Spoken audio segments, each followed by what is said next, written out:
Bien le bonjour, j'espère que vous allez bien.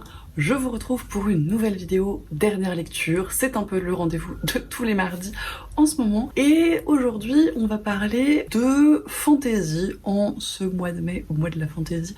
C'est assez logique, me direz-vous, mais c'est de la bonne grosse fantaisie classico-classique, des petits pontes dans le genre, que ce soit en termes d'auteurisme ou d'univers traité, mais je me suis globalement bien éclatée dans ces lectures et c'était de très très chouettes découvertes. Comme d'habitude, j'ai 5 livres à vous présenter et je vous propose qu'on commence tout de suite. Et on va commencer par une des réécritures d'un mythe extrêmement célèbre en termes de fantaisie. Ça se pose là, Le silence des vaincus, donc de Pat Barker, aux éditions Charleston, qui est donc une réécriture de La guerre de Troie de l'Iliade, qu'on a lu en lecture commune avec Lucie de la chaîne Lucie a lu. C'est d'ailleurs elle qui me l'avait offert pour notre swap de décembre et il nous intriguait toutes les deux depuis un moment. On est dans une petite période réécriture mythologique féministe avec Lucie. On lit certains livres ensemble, d'autres en décalé, d'autres de façon tout à fait différente, mais on se rejoint un petit peu là-dessus et on en discute, c'est hyper cool et on avait très envie de découvrir celui-là ensemble et c'était une excellente lecture, une excellente réécriture. C'est pas un livre très fun globalement parce qu'on va suivre le point de vue de Briseis. Briseis, si vous êtes un petit peu familier avec la guerre de Troie d'une manière générale, c'est la femme du roi de Lyrnessos qui est une ville mitoyenne de Troie qui s'est fait envahir, piller, massacrer par les Grecs et notamment Achille qui, à l'issue de la bataille massacre, choisit ses captives, choisit Briseis, l'accueille dans son camp et commence à lier une relation avec elle, relation qui, vous l'aurez compris, tient plus du maître-esclave, prise de guerre, que de la relation amoureuse dépeinte dans certaines versions un petit peu plus romancées. Et du coup, on suit vraiment le point de vue de Briseis et la façon dont tout ça l'impacte. Et c'est assez dur, encore une fois, les Grecs, c'est pas les gentils du tout dans l'histoire et ça se sent.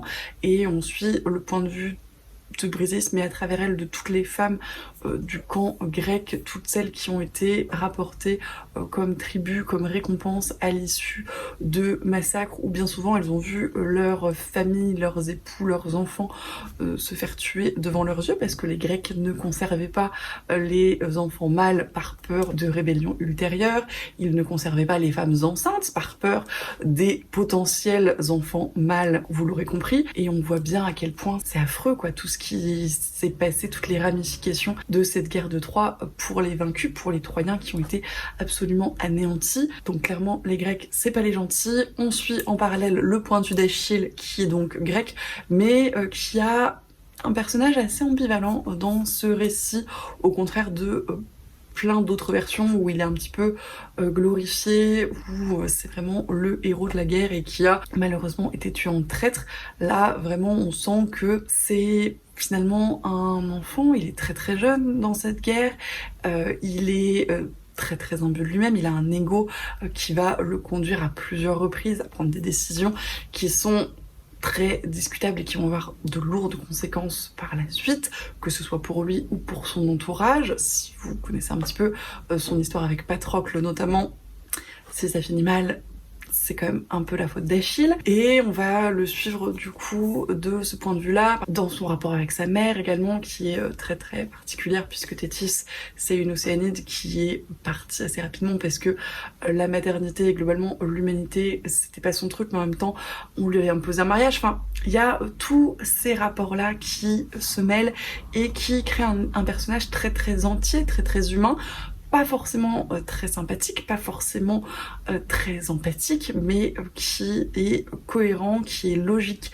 avec son vécu, qui fonctionne extrêmement bien et avec lequel on rentre en empathie d'une certaine façon, même si on cautionne pas du tout ce qu'il fait et ce qu'il devient. Il y a des choses qui forcément résonnent et il y a des choses dans la guerre qui sont pas de sa faute non plus, on retiendra Agamemnon le gros con, comme d'habitude, qui ne s'illustre pas par sa gentillesse ou sa bienveillance, encore une fois. Mais voilà, c'est un livre qui dans le traitement des personnages, dans le traitement de la guerre, en ce qu'elle peut être le plus affreux, le plus atroce, et dans les conséquences, est extrêmement réaliste et extrêmement bien fait, mais du coup pas forcément facile à lire. Il y a de nombreux trigger warnings, que ce soit de violences diverses et variées, d'agressions sexuelles, de violences psychiques, psychologiques, de viols, enfin j'en passe, et des meilleurs, donc faites attention à vous comme d'habitude, mais c'était vraiment une lecture très intéressante en ce sens. Le post-trauma également et le traumatisme d'une manière générale est très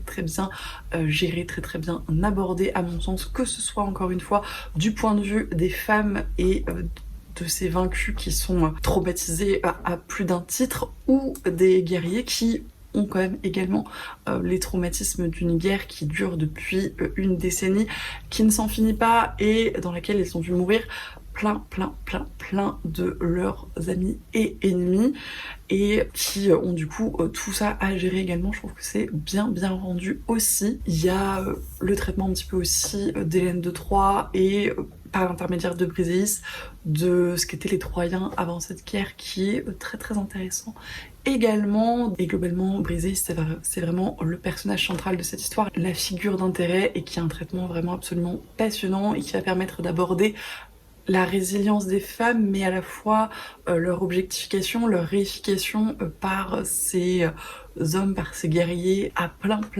de niveaux. Et le point de vue de ces femmes et de ces vaincus est vraiment très réaliste et déchirant par plein d'aspects, et dans une certaine mesure ça m'a un petit peu rappelé certains témoignages des femmes juives dans les camps de concentration allemands, et l'espèce d'ambivalence qui peut se lier parfois avec des geôliers quand ils témoignent une forme d'affection dans un contexte où toute affection, toute bienveillance leur est complètement arrachée, parce qu'encore une fois elles sont objectifiées, parce qu'encore une fois elles sont à peine vues comme des personnes.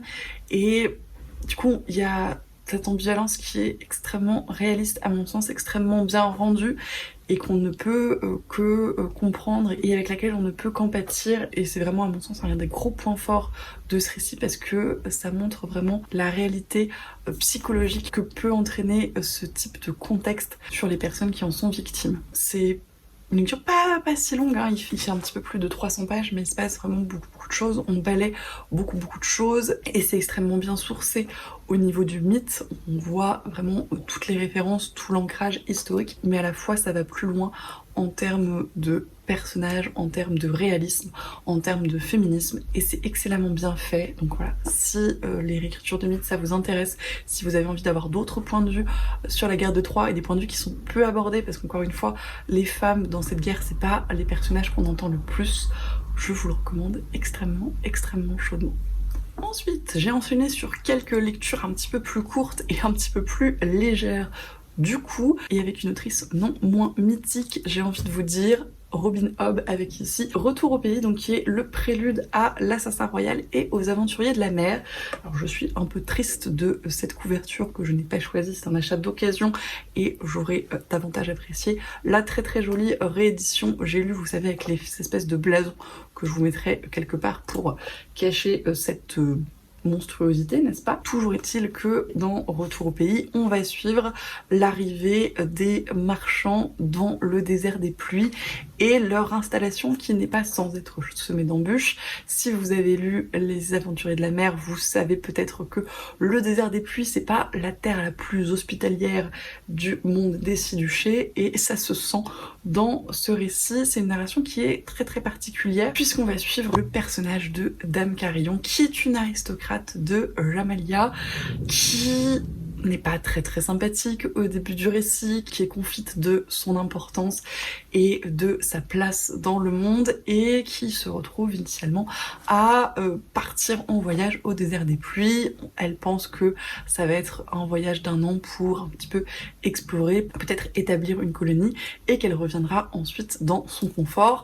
C'est pas tout à fait ce qu'elle avait prévu. Très clairement, elle n'est pas ravie, mais elle se dit que ça sera bientôt fini et qu'on n'en parlera plus. Il se trouve que c'est pas si simple que ça, mais je vous laisserai découvrir, Toujours est-il que c'est un personnage comme Robin Hobb sait extrêmement bien les faire et extrêmement bien les faire évoluer. C'est un récit très très court, hein, ça fait 120 pages, mais on voit assez rapidement et au fil des entrées de son journal l'impact que va avoir sur elle cette aventure, cette expédition, comment ça va la débarrasser peut-être de certains carcans et autres idées préconçues. Et on va la voir un petit peu s'émanciper d'un certain nombre de choses. C'est extrêmement plaisant à suivre, surtout par ce biais-là où on est vraiment dans son intimité. Et c'est un personnage que j'ai finalement beaucoup apprécié et que j'ai trouvé très intéressant à plein de niveaux, surtout dans les conséquences que ça va avoir sur les marchands du désert des pluies, mais encore une fois je vous laisserai découvrir. Ça permet en plus d'aborder certains thèmes assez intéressants, notamment le sexisme dans la société jamalienne et donc chez ces marchands en particulier, puisque ils ont quitté leur terre natale mais ils n'ont pas quitté leurs préjugés, et on va assister un petit peu à un certain nombre de déconstructions qui sont plutôt très cool. J'ai vraiment beaucoup apprécié cette lecture, je trouve que c'est un excellent ajout à l'univers de Robin Hobb de manière générale. Ça peut être une bonne introduction, je pense qu'on n'a pas besoin d'avoir lu les autres livres. L'autrice le dit d'ailleurs dans, je sais plus si c'est la préface ou la postface, mais peu importe, il va pas vous manquer un milliard de contexte si vous lisez ce livre avant d'avoir lu l'Assassin Royal ou Les Aventuriers de la Mer.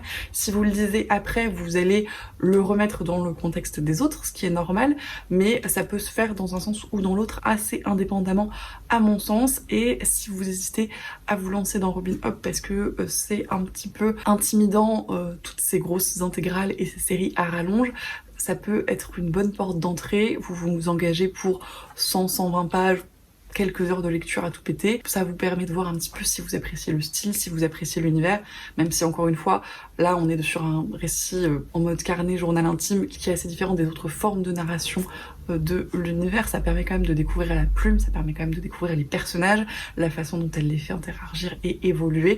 Donc là-dessus, je pense que c'est plutôt pas mal. En tous les cas, je vous le recommande bien évidemment, comme tous les romans de l'autrice que j'ai pu découvrir pour l'instant. C'est toujours de formidables découvertes. Et encore une fois, c'est un très bon ajout à ma collection Décis Duché parce que ça apporte vraiment des choses en plus à l'univers et c'est toujours très chouette. Ensuite, auteur non moins phare, série non moins monumentale en fantasy adulte, Patrick Rothfuss avec La musique du silence, qui est donc une aventure dans l'univers du Nom du vent, donc chronique d'un tueur de roi de Patrick Rothfuss, qui est publié ici chez Brajlon et qui se place donc dans l'univers de Chronique d'un tueur de roi, où on ne va pas suivre Kvothe, mais le personnage d'Ori, qui est très mystérieux dans les chroniques et que j'étais très intriguée de découvrir, même si j'avoue ne pas avoir su de qui il allait être question quand je me suis plongée dans ce livre. Vous commencez peut-être à le savoir, mais j'aime bien me plonger dans des récits sans trop en savoir, et souvent je ne lis pas le résumé, surtout quand c'est des sagas que je suis assidûment et avec une confiance relativement aveugle pour les auteurs. C'est le cas pour celui-ci, donc j'étais très contente de trouver une autre histoire dans l'univers de Chronique d'un tueur de roi et il m'en fallait pas plus, j'avais pas besoin de savoir de quoi il retournait, donc je me suis plongée assez aveuglément et naïvement et ça a été une lecture assez perturbante parce que je n'attendais absolument pas à ça. Comme pour le précédent, c'est un style qui tranche complètement avec le reste de la série, c'est beaucoup plus psychédélique, onirique, décalé dans le ton, dans la narration, il y a beaucoup plus de métaphores, il y a beaucoup moins de choses très concrètes et explicites, c'est beaucoup plus sous-entendu, c'est beaucoup plus brumeux, c'est beaucoup plus évanescent et du coup c'est un petit peu particulier et pas forcément facile au premier abord. Néanmoins, quand j'ai réussi à vraiment m'immerger dedans et à comprendre un petit peu les tenants et les aboutissants, ça a été une très chouette lecture. Le personnage d'Ori, c'est à mon sens Anne de Green Gables en fantasy, si ça peut vous donner une petite idée du ton. On a vraiment ce côté fantasque, ce côté débordant d'imagination, ce personnage qui va donner des noms à ses objets et à son environnement et va mettre plein de symboliques derrière certaines actions, derrière certains événements événements. Il va y avoir vraiment un jeu autour des symboles et de ce qui n'est pas forcément visible de prime abord, qui est très chouette et très bien retranscrit, je trouve. C'est un livre que je qualifierais de cozy fantasy parce qu'on est vraiment dans un truc un petit peu tranche de vie. On va suivre le personnage sur une semaine, découvrir un petit peu son quotidien extrêmement classique finalement, avec très peu d'enjeux, mais rendu très fantasque encore une fois et très onirique par la vision de ce personnage. Et comme le dit très bien l'auteur dans, alors pareil, je sais plus si c'est la préface ou la postface, mais il y a toute une partie de l'histoire où c'est littéralement Ori qui fabrique du savon, et ça tient sur un certain nombre de pages et c'est pas du tout ennuyant parce que la narration est intéressante, la narration est différente et percutante, et c'est déjà un peu le cas dans Chronique du tueur de roi. Il y a plein de moments où il n'y a pas énormément d'enjeux et un certain nombre de pages se passent sur Claude qui cherche une chemise, mais là c'est encore plus poussé à mon sens et on est vraiment dans ce cozy fantasy avec très peu d'enjeux qui fonctionne très bien avec moi, d'autant plus dans cet univers, d'autant plus avec cette écriture très décalée et ce mélange qui est vraiment très chouette. Donc ça a été encore une fois une très bonne lecture. Je ne peux que vous la recommander, mais au contraire du précédent, je vous conseillerais quand même de vous plonger dans Chronique du tueur de roi avant d'enchaîner avec celui-là, parce que je pense que ça peut peut-être manquer d'un petit peu de contexte. Alors il n'y a pas énormément de contexte dans ce livre, mais quand même. Après, je pense très sincèrement que ça peut se lire tout à fait indépendamment, mais je ne sais pas si je vous le conseillerais pour l'apprécier pleinement. Après, de toute façon, vous faites bien ce que vous voulez, on est d'accord. Toujours est-il que je suis un petit peu triste de refermer ce livre, parce que je sais pertinemment que si autre livre dans l'univers il y a, ce ne sera pas pour tout de suite, mais on peut toujours croiser les doigts. Toujours est-il que c'est une série que j'apprécie particulièrement et que je relirai de toute façon à l'envie. Un autre pilier de la fantasy qui s'essaye encore une fois à un genre assez différent de ce à quoi j'ai l'habitude pour cet auteur. Manuel de survie du sorcier frugal dans l'Angleterre médiévale de Brandon Sanderson, qui est donc le deuxième projet secret de l'auteur, qui est paru en avril au livre de poche dans le très joli hardback qui va, je pense, tout à fait se fondre avec Tress pour mon plus grand plaisir dans la bibliothèque, même s'il faut que je leur trouve une place un petit peu plus jolie que celle actuelle. Toujours est-il que c'est un petit peu un ovni dans les projets secrets. Brandon Sanderson le dit lui-même dans la préface et ça se voit assez rapidement, donc c'est encore plus un ovni dans l'univers de l'auteur, puisque les projets secrets en eux-mêmes l'étaient déjà un petit peu. On va suivre un personnage qui se réveille au début du récit sans savoir où il est, sans savoir qui il est, sans savoir ce qu'il fait là, et sans savoir exactement quand il est, et on va le suivre à travers sa découverte d'un contexte assez particulier et le voir essayer de se dépêtrer dans un certain nombre de péripéties qui sont plus ou moins de son fait. Dans cet univers, globalement, on le voit assez vite, et c'est d'ailleurs dans le très court résumé, les dimensions parallèles ont été découvertes et bien évidemment une entreprise a trouvé le moyen de capitaliser dessus, puisqu'il est désormais possible de se procurer sa propre dimension parallèle, restée figée à l'époque médiévale, dans laquelle, avec nos connaissances modernes, on peut très facilement devenir un sorcier, un dieu même, puisqu'on peut apporter la médecine, la technologie à des gens qui en sont complètement dépourvus. Et c'est donc dans ce type de dimension que va se retrouver le personnage principal, sauf qu'il n'a pas de souvenir du tout, et donc pas de souvenir d'avoir choisi cette voie. Donc l'enjeu va être de comprendre un petit peu ce qu'il fait là, et c'était vraiment une très très chouette réussite. C'est une narration interne à la première personne avec un narrateur qui est non dénué d'humour. Très clairement, il y a énormément de blagues qui sont distillées et qui ne sont pas sans référence moderne, donc ça joue un petit peu avec le contexte plutôt médiéval et ça marche plutôt très très bien avec moi et avec Lucie d'ailleurs, puisque je ne l'ai pas précisé mais on l'a lu en lecture commune, toujours avec Lucie de la chaîne Lucie a lu, comme pour le premier livre de cette vidéo, parce que on a enchaîné pas mal les lectures communes ces derniers temps et on a toutes les deux, comme je le disais, été assez sensible à cet humour qui est peut-être pas le plus subtil, mais qui fonctionne plutôt pas mal globalement, et voilà, qui nous a bien fait marrer, donc c'est le plus important. Il y a du coup voilà, ce côté un petit peu absurde, cette rupture du quatrième mur qui était déjà un petit peu présente dans Trest, mais qui là est, je trouve, exacerbée et porté par le fait que vraiment ce soit le personnage qui raconte son histoire et qui prend un petit peu de liberté avec la façon dont il la raconte. C'est un personnage qui est très très intéressant parce que c'est vraiment un anti-héros par excellence, j'ai envie de vous dire.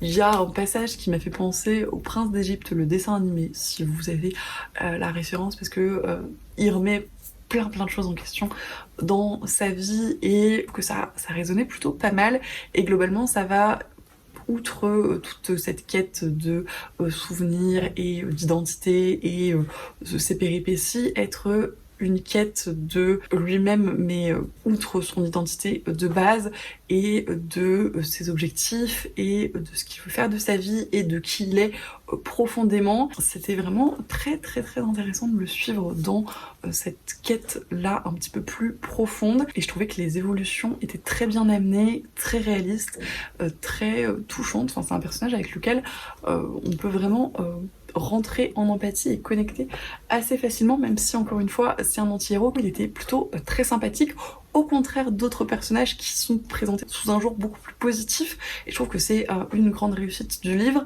de nous faire comprendre que des fois le très positif, le grandiloquent, c'est pas toujours le meilleur parti, donc ça marchait plutôt très bien. Ça parle du coup un petit peu de prophétie autoréalisatrice d'effet Pygmalion et ça critique un petit peu ça, et ça le fait également de façon très efficace à mon sens. En termes d'autres références un petit peu, ça m'a rappelé bien évidemment Le Puits des Mémoires, avec ces personnages qui se réveillent sans rien savoir de leur vie, et comment finalement l'amnésie est une façon de se réinventer et de se dépasser, et encore une fois je trouve que c'est très bien réussi dans ce livre, comme c'était également le cas dans Le Puits des Mémoires. Il y a des messages féministes, il y a des messages anticolonialistes, antiracistes, qui globalement sont assez chers à Brandon Sanderson. Je pense que s'il peut, il les distille sans grand problème, et c'est fait plutôt de façon intelligente. Outre cette narration à la première personne, on a également des pages du manuel de survie du coup qui nous sont un petit peu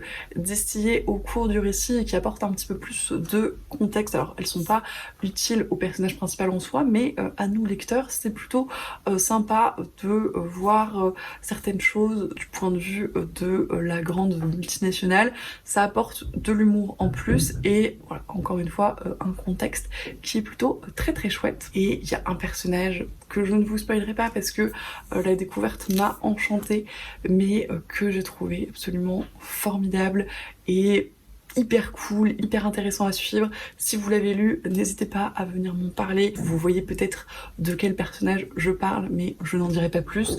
Globalement, de toute façon, tous les personnages étaient intéressants, bien construits, attachants quand ils devaient l'être, et ça a été un plaisir de les suivre dans ce récit. Il y a également au fil des pages des petits doodles de plein d'espèces de petits sorciers qui vivent ses propres aventures en parallèle des autres, et qui rapportent encore une touche de légèreté, une touche d'humour dans l'objet livre, et ça marche plutôt très bien également. Vous l'aurez compris, c'est encore une réussite pour le deuxième projet secret de Brandon Sanderson à mon sens.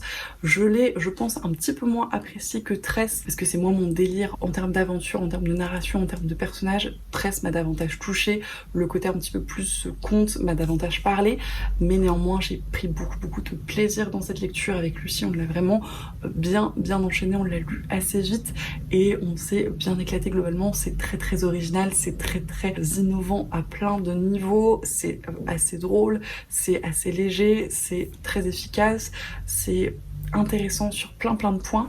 Donc ça fonctionne extrêmement bien. On lira bien évidemment les 2 qui restent quand ils seront parus. On va continuer à le faire en LC avec Lucie parce que c'est toujours un plaisir. Je vous les recommande chaudement. Je ne sais pas, encore une fois, si c'est le bon livre pour commencer à lire Brandon Sanderson parce que ce n'est pas forcément le plus représentatif de son œuvre. Après, si vous aimez un petit peu ce côté humoristique et décalé en fantasy, ça peut clairement vous plaire à mon avis. Dans tous les cas, vous l'aurez compris, je vous recommande l'auteur.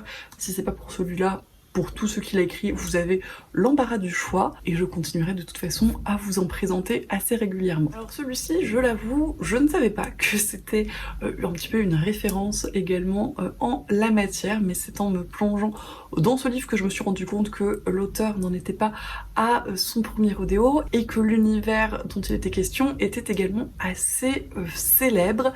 J'ai lu donc L'hypothèse du lézard de Alan Moore et Cindy Caneve à l'illustration, qui est publié donc chez ActuSF Graphique dans leur collection de petites novellas illustrées absolument magnifique. Je pense que c'est la novella qui me faisait le plus envie depuis que j'ai découvert la collection, mais j'avais envie, avant de m'y plonger, d'en découvrir d'autres, d'auteuristes que je connaissais déjà pour me faire un petit peu une idée globale. J'ai fini par craquer pour celui-ci à West Hurlant et je ne regrette absolument pas. Alan Moore, du coup, si comme moi ce nom ne vous disait rien, c'est le scénariste a priori d'un certain nombre de comics relativement célèbres tels que Watchmen et V pour Vendetta, rien que ça. Et cette histoire va se dérouler dans le monde de Liavek, que vous connaissez peut-être si vous suivez la bibliographie de Robin Hobb, dont j'ai parlé un petit peu plus tôt dans la vidéo, puisqu'a priori c'est un univers qu'il partage, et qu'il partage peut-être avec d'autres auteuristes, mais je n'en jurerai pas. Donc voilà, j'étais assez étonnée de cette découverte mais néanmoins ravie et je me suis plongée dans cette histoire encore une fois sans trop en savoir à part que les illustrations étaient absolument magnifiques et c'est effectivement le cas. C'est comme tous les récits donc de cette collection complètement illustrés et les dessins de Cindy Caneve sont à tomber par terre vraiment. D'une part ils sont extrêmement fidèles à l'histoire et la retranscrivent je trouve très bien en termes de sensations et de sentiments et d'autre part ils sont absolument sublime, ce qui ne gâche rien. On va suivre dans cette histoire le personnage de Som Som qui est vendu quand elle est enfant à un bordel, ce qui n'est pas sans rappeler un certain nombre de débuts d'histoire de fantasy tels que Kushiel dans une certaine mesure, etc.